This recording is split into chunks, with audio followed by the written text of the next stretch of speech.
Vnímanie seba samého v postavení celého vesmíru je pre človeka z pohľadu samého seba zanedbateľné. Vnímanie človeka z pohľadu vesmíru je však nezanedbateľná. Veľkosť vesmíru spočíva v obmedzení mysle ľudstva. Ak by človek pochopil, že vesmír je neobmedzený, dokázal by on sám byť neobmedzený a tým pádom by dokázal aj to, čo je pre tento svet nemožné. Všetky hodnoty ľudí majú obmedzenia, ale iba ich mysliach. Veľkosť nespočíva v tvorení niečoho veľkého, veľkosť spočíva vo veľkosti myšlienok bez obmedzení. Obmedzenie je iba stav mysle, ktorý nás niekto naučil, a to len z dôvodu, že jeho myseľ a pohľad na svet bol obmedzený.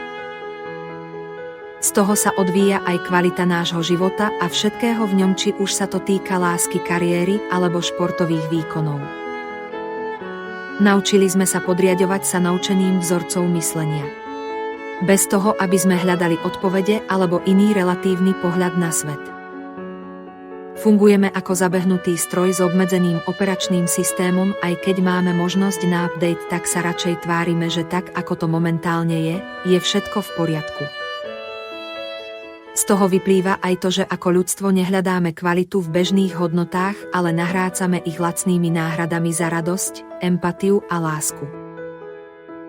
Plníme svoju myseľ lacno produkovaným dopamínom v podobe sociálnych sietí.